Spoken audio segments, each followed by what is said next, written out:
Welcome to Faith and Politics, a show dedicated to discussing issues surrounding the intersection of church, state, and politics, and the examination of whether you're allowing your faith to shape your politics or are your politics starting to shape your faith. In other words, what do you do when God and government come face to face? I'm your host, Orland Johnson. Let me introduce you to our guest of panelists for today. We have Dr. Timothy Golden, who's a professor of philosophy at Walla Walla University. We have Mr. Alan Reinach, who's the executive director and general counsel of the Church State Council. We have the congressman from the 4th District of Maryland, Mr. Glenn Ivey, and we have Ms. Melissa Reed, who's the director of government affairs for the North American division of the Seventh-day Adventist Church. Ladies and gentlemen, good for having you here with us today. Looking forward to our conversation. You know, this segment I want to talk about an interesting act. It's called the Child Victims Act in Maryland. It has a lot to do with the Catholic Church in Maryland that basically has been dealing with some legislative reforms that are dealing with past sexual abuses that have taken place in the Catholic Church. The Maryland operations of the Catholic Church have really been working hard to try to be supportive of legislation, but they also are looking to put some limitations on how far things will go. What we're starting to see is that Maryland is going to require men and women who have been abused as children to file lawsuits by age 38 or within 3 years of when this conviction had taken place. The church, however, isn't budging on some of its long-standing opposition, and they call this the look-back window. You know, Dr. Golden, this look-back window that we are talking about here, and one of the issues that we're seeing as we relates to churches and their issues, on one hand, you want to see churches protected to do what they want to do, as it relates to their religious activities, but on the other hand, we don't want to make individuals believe that churches are using their religion as a shield, which it should be done, as opposed to being a sword where it looks like they're using it right now to some degree. What do we think about this, and how do we actually shape this conversation for folks? Well, I think this is always the tightrope that we have to walk, right?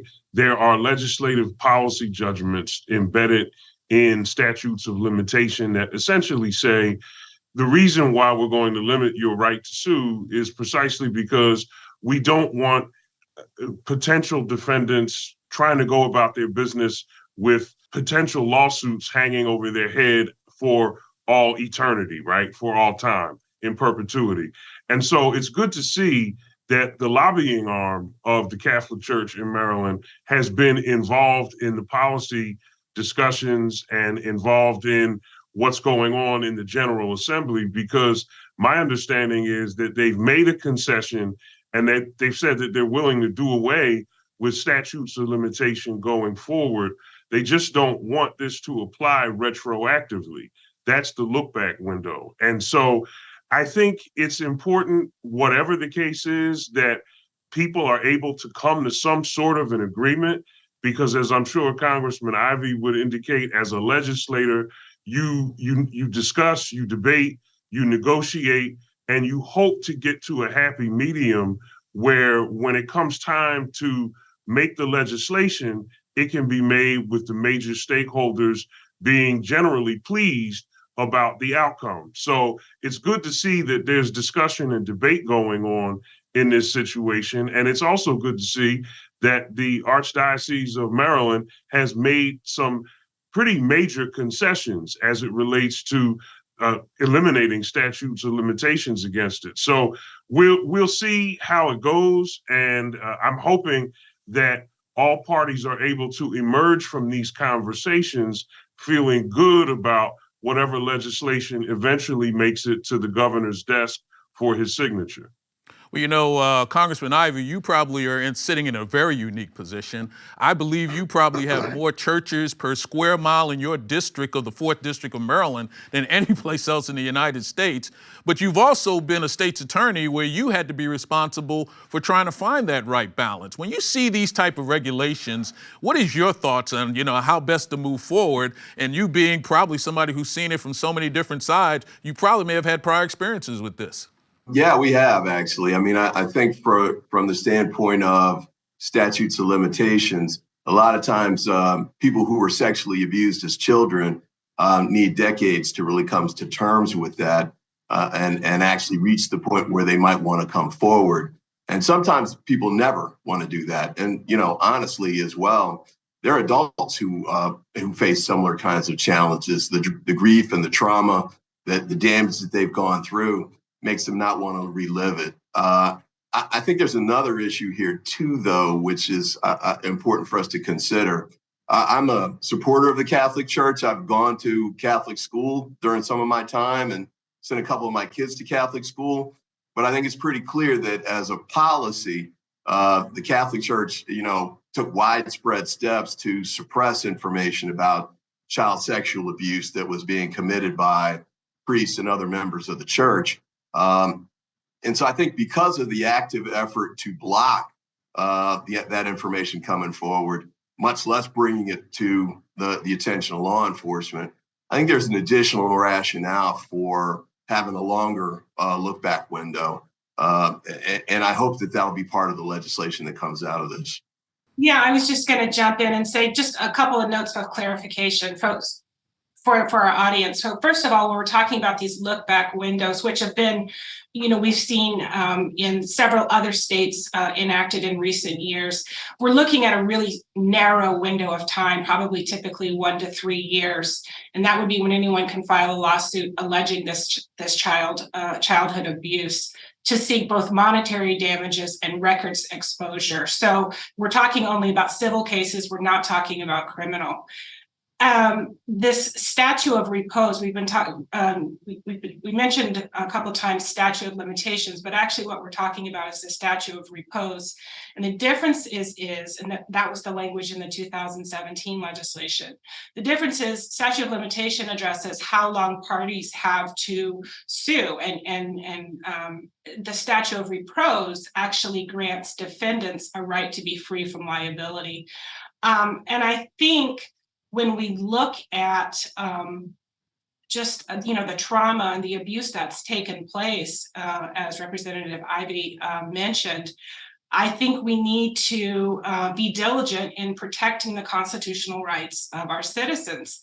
As he mentioned, it very often takes quite a long period of time for individuals to have the confidence to come forward, have the support system to come forward.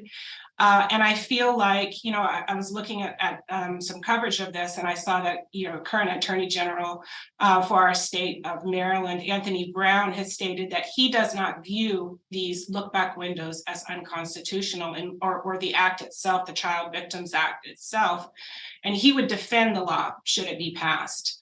And so I really would support passage of the legislation as it is.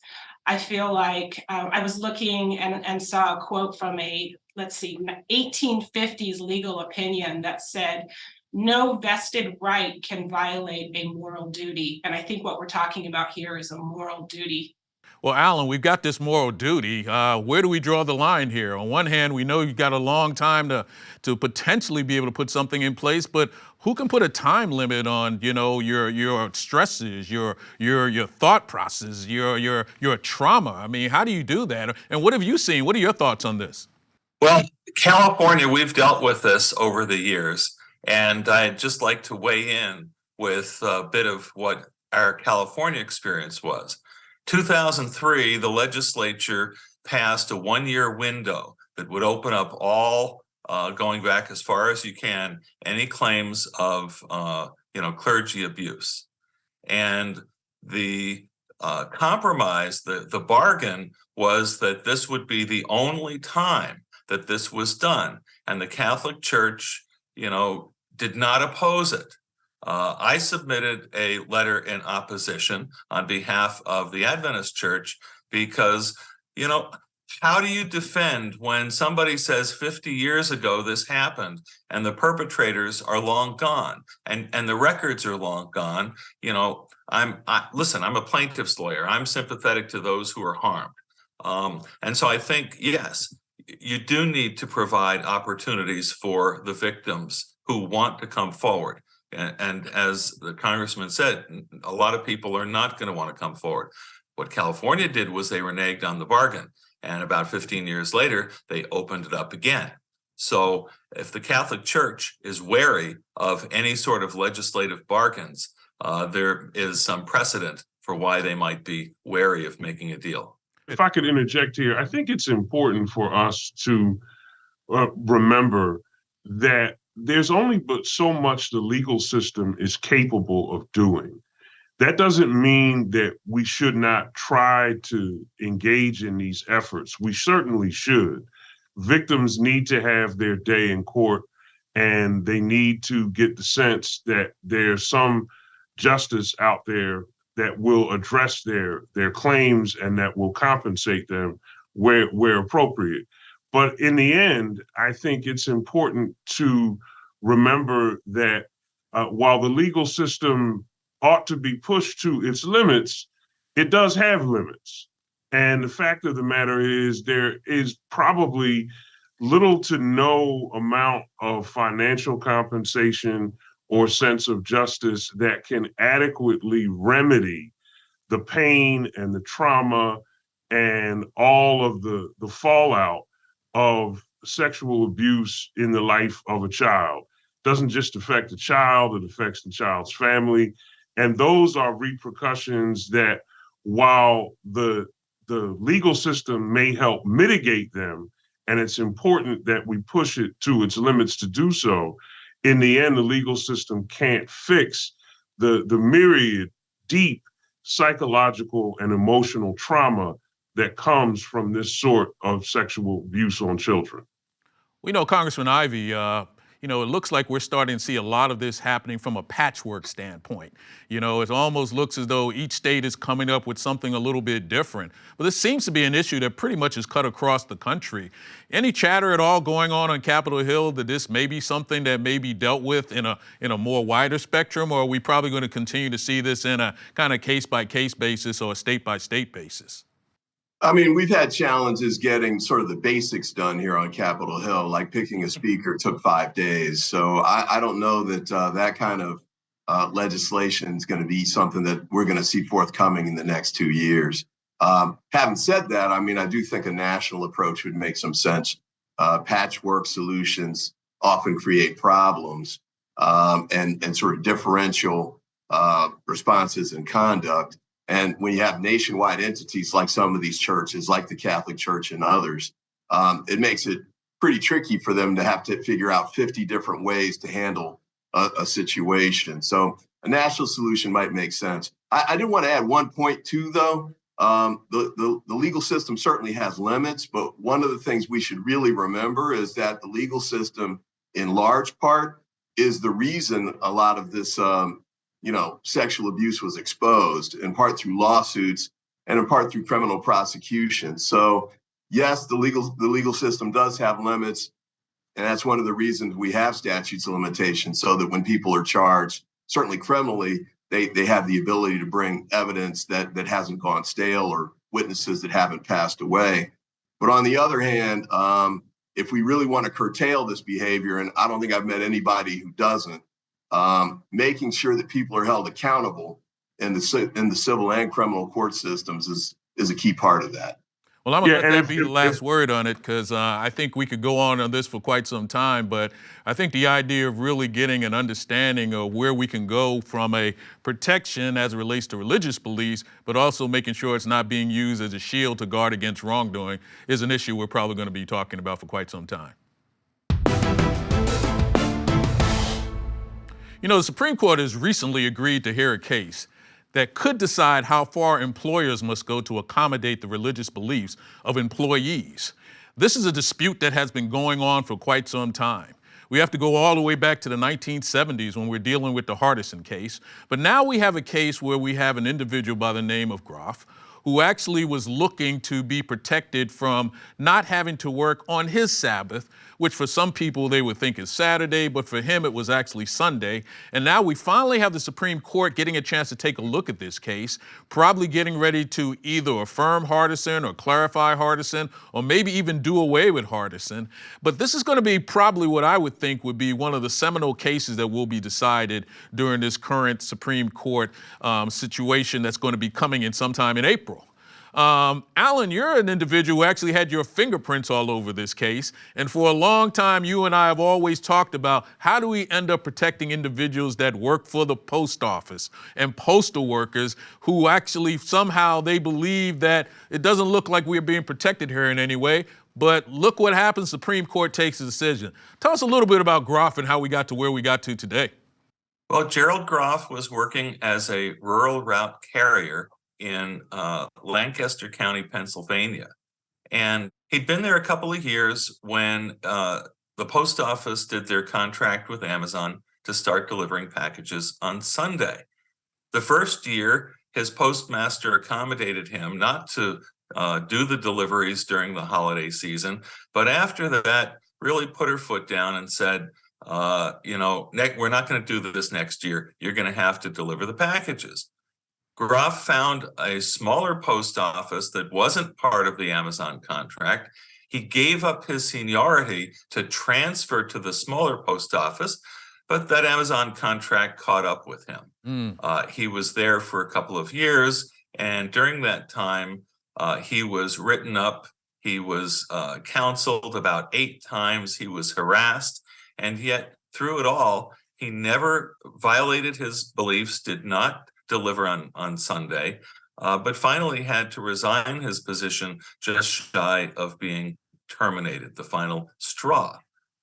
Now, we got to the Supreme Court because the courts are very deferential to employers, and they're willing to find what's called undue hardship for virtually any or no reason whatsoever. And they said it would have been an undue hardship for the post office to accommodate him, even though the mail and the packages were always delivered. And there really was no actual evidence of any hardship. You had several years of his not delivering Sundays. And, as the old commercial went, where was the beef? There was none. Well, I got to tell you, Tim, we've got this situation where if there's one employer who we've kind of know through rain, through snow, no matter what happens, it's supposed to be the U.S. Mail. The idea that they would be able to, quote unquote, not demonstrate a hardship, it seems like anything that would slow anything down could be a hardship for them. Do we actually see the courts probably come in and make a decision that could be a little bit different from Hardison? What's your thoughts on it?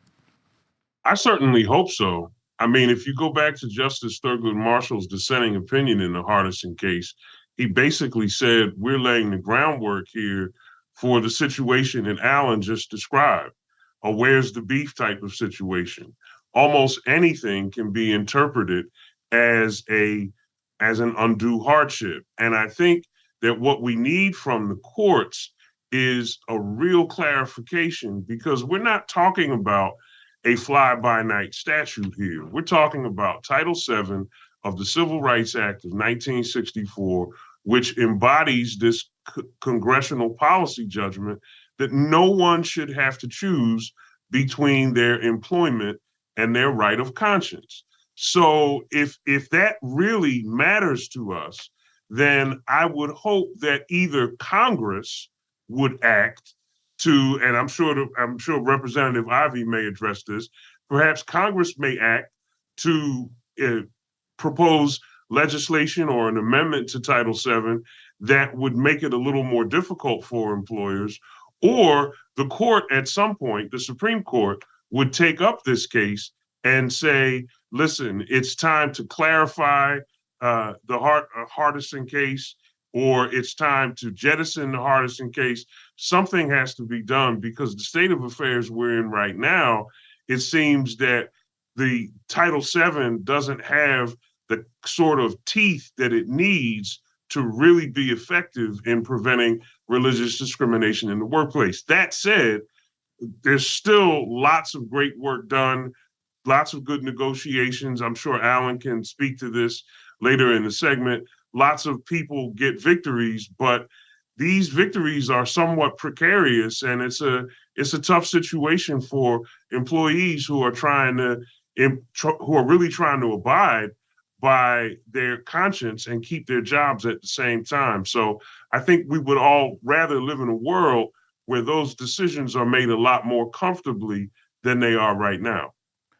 Well, Congressman, one of the other unique positions that you've been on that, Senate staff banking groups and being there where you're actually the guy behind the scenes who actually has to figure out how to get the information to a congressional person to be able to move forward. When you hear a case like this, balancing your representation of your district in addition to balancing representation of the businesses, how do you see this Groff case kind of working, and where would you kind of see the balance hopefully coming? I mean, it's going to be interesting to see. I mean, because I'll call it the Trump wing of the Supreme Court at this point has decided in a couple of cases that they're going to interpret the Constitution very differently than they have in the past.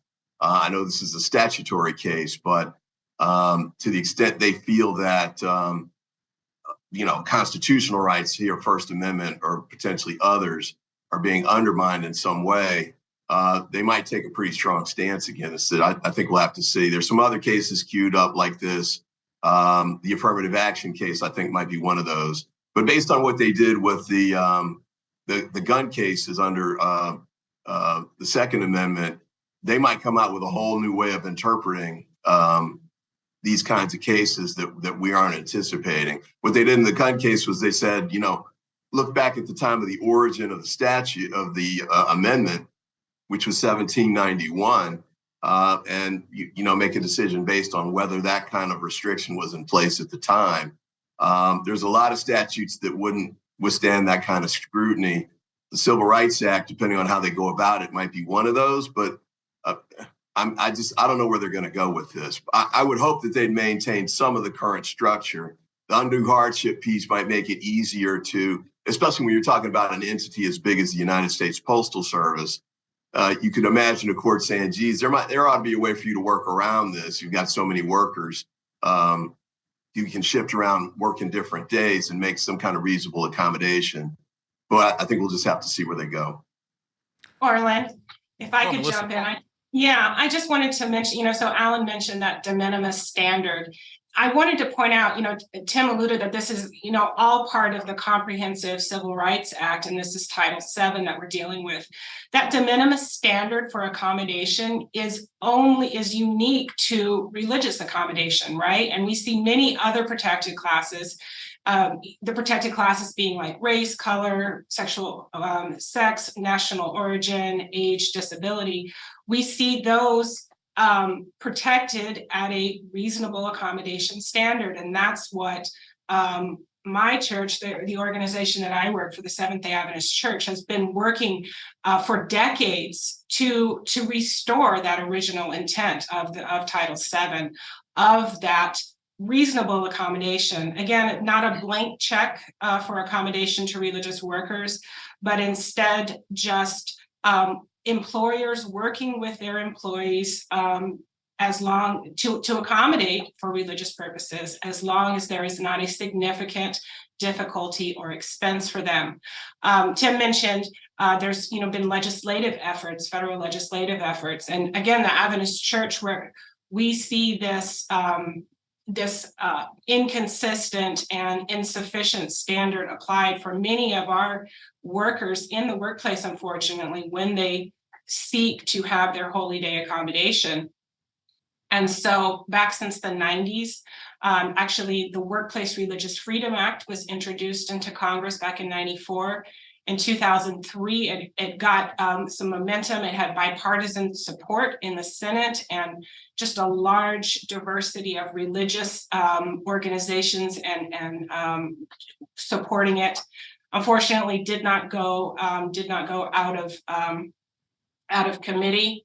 But then, as recently as 2019, the Workplace Religious Freedom Act was reintroduced in the House of Representatives as part of comprehensive LGBTQ and religious freedom legislation known as the Fairness for All Act.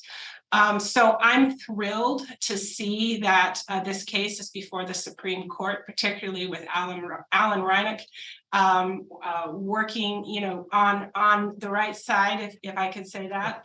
And I am cautiously optimistic, but optimistic that standard, appropriate standard, will be restored. Alan, you'll be sitting there possibly at the table. If you could actually just kind of, put all of your thoughts into a justice that would end up on a piece of paper. Obviously, some standard is going to get created. What are you hoping the standard would be when this is all said and done? Well, as Melissa alluded to, there's 3 other statutes that have been enacted by Congress after the Supreme Court trashed religious accommodation, and Congress defined undue hardship in each of those statutes as significant difficulty or expense. So several of the briefs have argued that this standard is well known to employers. They have managed to navigate it both with respect to religion in many state jurisdictions, with respect to disabilities around the country. It's a tried and true standard. The sky has not fallen. We're certainly hopeful that the Supreme Court will restore, the plain meaning of undue hardship, that it means something more than a hardship, not something less. What we've got now amounts to a get out of court free card for employers, but they're making a lot of mistakes and they're getting their hands slapped for it. Well, I'm going to wrap it up with that, but it sounds like, Alan, that we're starting to see something that's going to probably be seminal when this is all said and done, and hopefully we'll find it being crafted into something that makes sense for those who are on the advocacy side, but also from the employer side as well. So I'm looking forward to see what happens in this Groff case. Hey, Tim Golden, tell me something I don't know. Sadly, Orland, despite the death of Tyree Nichols, the George Floyd Justice and Policing Act, which came through the House of Representatives twice under the leadership of now Mayor of Los Angeles, then Representative Karen Bass, will make no further movement in the Senate. And we will enter into another calendar year next year without any real meaningful criminal justice reform. Wow. Hey, Melissa, tell me something I don't know. Okay, Orland, we started the show in the state of Maryland. I'm going to take us back there. So long before the First Amendment was ever adopted, the Assembly of the Province of Maryland passed something known as the Maryland Toleration Act of 1649. That act was meant to ensure freedom of religion for Christian settlers of diverse persuasions in that colony. And my understanding is this is the first time that the term free exercise of religion was used, again, long before the First Amendment. Wow. Alan, tell me something I don't know. Well, I'm inspired by Melissa.